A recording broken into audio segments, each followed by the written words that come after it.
നമുക്ക് എവിടെയൊക്കെ കവർ ചെയ്യണ്ടേ?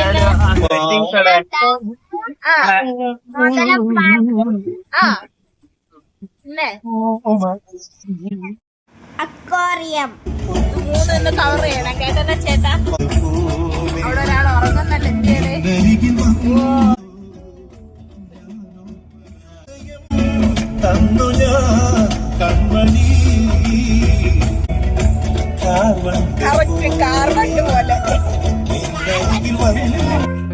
ഈ മനോഹര തീരത്ത് തരുമോ ഇനിയൊരു ജന്മം കൂടി എന്ന് വയലാർ എഴുതിയത് നെയ്യാറിന്റെ തീരത്തിരുന്നാണ്. എവിടെ തിരിഞ്ഞാലും മനോഹരമായ കാഴ്ചകൾ സമ്മാനിക്കുന്ന ഒരിടം. അവിടേക്കാണ് ഇന്നത്തെ നമ്മുടെ യാത്ര. Neyyar wild life sanctuary. തിരുവനന്തപുരത്ത് നിന്നും 30 കിലോമീറ്റർ സഞ്ചരിച്ചാൽ ഇവിടെ എത്തിച്ചേരാം. നഗരത്തിൻ്റെ തിരക്കുകളിൽ നിന്ന് മാറി താമസിക്കാൻ ആഗ്രഹിക്കുന്നവർക്ക് വേണ്ടിയുള്ള സ്റ്റേ പാക്കേജുകളും ഇവിടെ അവൈലബിൾ ആണ്. ഈ ഒരു നെയ്യാർ എക്കോ ടൂറിസം പദ്ധതിയിൽ കൊക്കഡേ rehabilitation centre, deer rehabilitation centre, Neyyar dam, boating ഒക്കെ അവൈലബിൾ ആണ്. ഇതുകൂടാതെ ഫിഷറീസ് വകുപ്പിൻ്റെ ഒരു അക്വേറിയവും ഇവിടെയുണ്ട്. ഒരാൾക്ക് 10 രൂപയാണ് എൻട്രി ഫീസ്. ഇവിടെ സ്വിമ്മിംഗ് പൂൾ ഫെസിലിറ്റിയും അവൈലബിൾ ആണ്.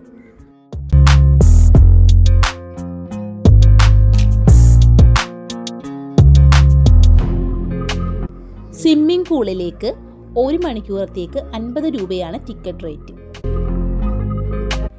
ഇതിന് ഓപ്പോസിറ്റായി കിടക്കുന്ന ഈ സ്റ്റെയറുകൾ കയറി ചെല്ലുന്നത് മനോഹരമായ ഒരു ഗാർഡനിലേക്കാണ്.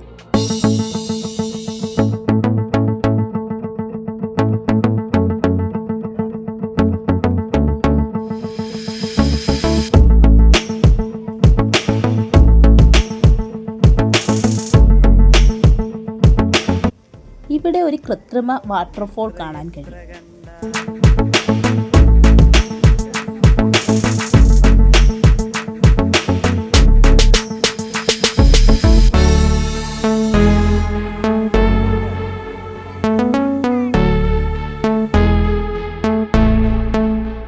ഈ സ്ലൂയിസ് വാൽവ് വഴി വരുന്ന ജലമാണ് കനാലിലേക്ക് ഒഴുക്കുന്നത്.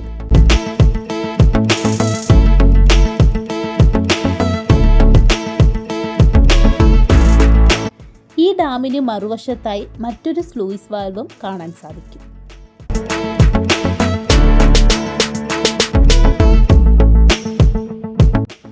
ഇതുവഴി ജലം പതഞ്ഞൊഴുകി പോകുന്നത് കാണേണ്ട ഒരു കാഴ്ച തന്നെയാണ്.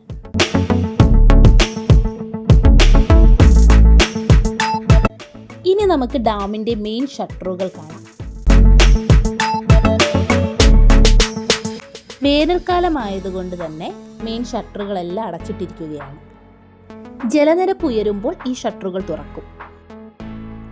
295 മീറ്റർ നീളമുണ്ട് ഈ അണക്കെട്ടിന്. 56.08 മീറ്റർ ഉയരത്തിലും 4.5 മീറ്റർ വ്യാസത്തിലുമാണ് ഇവിടെ നെയ്യാറിനെ തടഞ്ഞിരിക്കുന്നത്. സർക്കാരിന്റെ പ്രധാനപ്പെട്ട ഗ്രാവിറ്റി ഡാമുകളിൽ ഒന്നാണ് ഇത്. 1958 ഇത് കമ്മീഷൻ ചെയ്തത്. കൃഷി ആവശ്യത്തിനുള്ള ജലസേചനമായിരുന്നു ഡാം നിർമ്മിച്ചതിലുള്ള പ്രധാന ലക്ഷ്യം. ഡാമിന്റെ സൈഡുകളിൽ കാണുന്ന ഇത്തരത്തിലുള്ള സ്റ്റെപ്പുകളിൽ നമുക്ക് കയറാൻ അനുവാദമില്ല. ഈ കാണുന്ന ഉദ്യാനത്തിലൂടെയുള്ള സ്റ്റെപ്പുകളിലൂടെയാണ് നമുക്ക് പോകേണ്ടത്. ചുരുക്കത്തിൽ നെയ്യാറ്റിൻകര, കാട്ടാക്കട, തിരുവനന്തപുരം എന്നീ താലൂക്കുകൾക്കും കന്യാകുമാരി ജില്ലയുടെ ചില ഭാഗങ്ങൾക്കും കുടിവെള്ളവും മണ്ണിന്റെ ജീവജലവും നെയ്യാറാകുന്നു.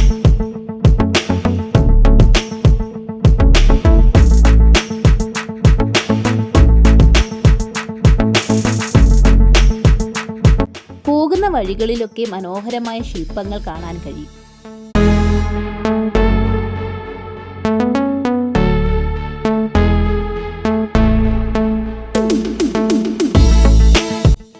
പശ്ചിമഘട്ടത്തിന്റെ അടിവാരത്തിലായിട്ടാണ് ഈ ഡാം സ്ഥിതി ചെയ്യുന്നത്.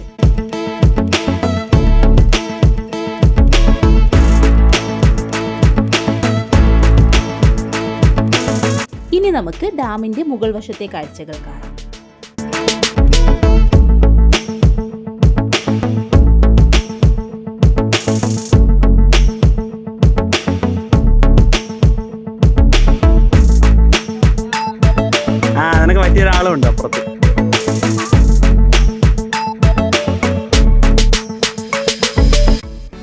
മുകളിലെത്തുമ്പോൾ കേരളീയത വിളിച്ചോതുന്ന കഥകളിയുടെ ഒരു സ്റ്റാച്ചു കാണാൻ കഴിയും.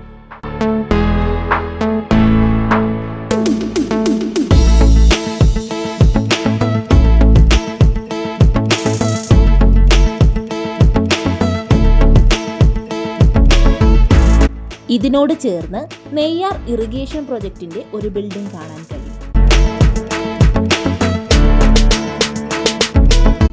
ഇതിനോട് ചേർന്നുള്ള റോഡിലൂടെയാണ് നമുക്കിനി പോകേണ്ടത്. ഞങ്ങളുടെ പുറകുവശത്ത് കാണുന്ന ഈ മലയാണ് കാളിമല. ഇതൊരു ട്രക്കിംഗ് സ്പോട്ട് കൂടിയാണ്. ഇതിൻ്റെ ഏറ്റവും മുകളിലായി ഒരു ക്ഷേത്രവും കാണാൻ കഴിയും. ഇതിനു മുകളിൽ നിന്നാൽ നെയ്യാറിന്റെ ഭംഗി മുഴുവനായി ആസ്വദിക്കാം.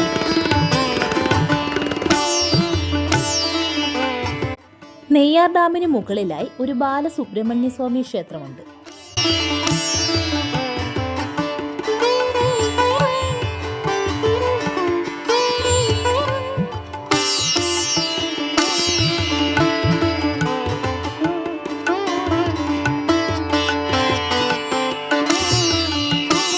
അണക്കെട്ടിനു പിന്നിൽ 9.1 സ്ക്വയർ കിലോമീറ്റർ വിസ്തൃതിയിൽ ജലാശയം പരന്നു കിടക്കുന്നു.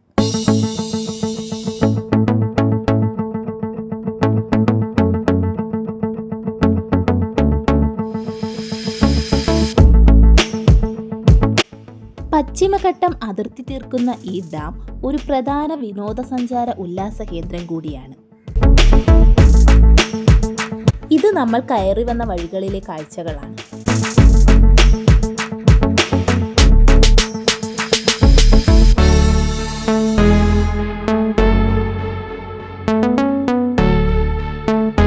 ഇനിയാണ് നെയ്യാറിന്റെ പ്രധാനപ്പെട്ട കാഴ്ചകൾ ആരംഭിക്കുന്നത്.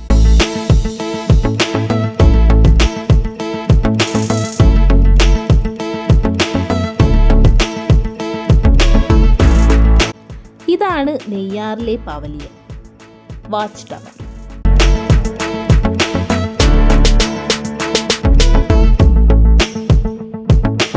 നെയ്യാറും പരിസര പ്രദേശങ്ങളുമൊക്കെ നിരവധി സിനിമകൾക്ക് ലൊക്കേഷനായിട്ടുണ്ട്.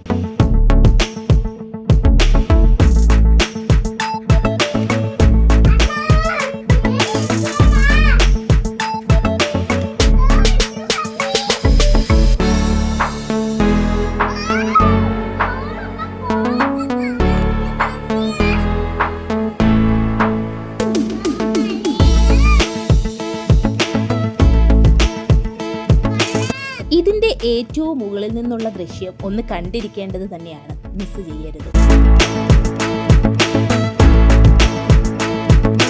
യുനെസ്കോയുടെ ലോക പൈതൃക പട്ടികയിൽ ഇടം പിടിച്ച അഗസ്ത്യമല ബയോസ്ഫിയർ റിസർവിന്റെ ഹൃദയഭാഗമാണ് നെയ്യാർ വന്യജീവി സങ്കേതം. കൺമുന്നിൽ കാണുന്ന മലമടക്കുകളിൽ നിന്നും 4 ആറുകൾ ഉത്ഭവിക്കുന്നു. നെയ്യാറും കല്ലാറും മുല്ലയാറും വള്ളിയാറും. ഒടുവിൽ അമ്മ പേരാറായി നെയ്യാറായി അവ ഒഴുകിപ്പരക്കുന്നു. നെയ്യാറിന്റെ ഒരു 360 ഡിഗ്രി വ്യൂ ഇതിന്റെ മുകളിൽ നിന്നും നമുക്ക് ആസ്വദിക്കാൻ സാധിക്കും. നെയ്യാറിന്റെ തീരത്തിരുന്നാണ് മനോഹരമായ ഈ കവിത വയലാർ എഴുതിയത്.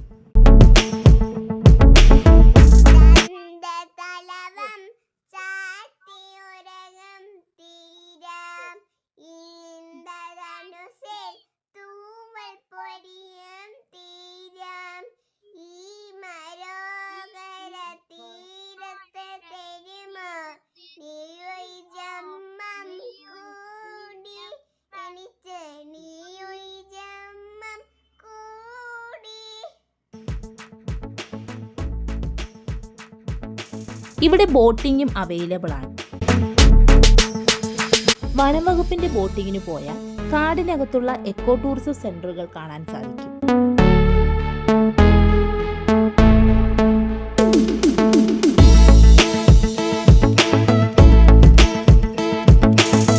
ഇതിനോട് ചേർന്ന് തന്നെ ഒരു ക്രൊക്കഡൈൽ പാർക്കുമുണ്ട്. അന്തരിച്ച മുതല സംരക്ഷകനും TV അവതാരകനുമായ സ്റ്റീവ് ഇർവിന്റെ കുറിപ്പുകളും ഇവിടെ കാണാൻ കഴിയും. നെയ്യാർ ഡാമിന് ആകർഷണീയത കൂട്ടുന്ന ഒരു പാലമാണിത്. ഇതിന് ഓപ്പോസിറ്റായി കുട്ടികളുടെ ഒരു ചെറിയ പാർക്കും കാണാൻ കഴിയും.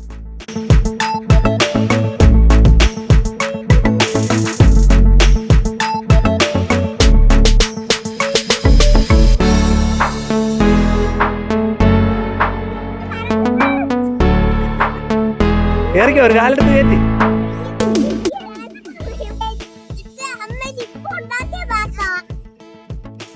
ഇതിനോട് ചേർന്ന് തന്നെ ഫിഷറീസ് വകുപ്പിൻ്റെ ഒരു അക്വേറിയവും ഉണ്ട്. ബൈ ബൈ, അടുത്ത വീഡിയോയിൽ വീണ്ടും കാണാം.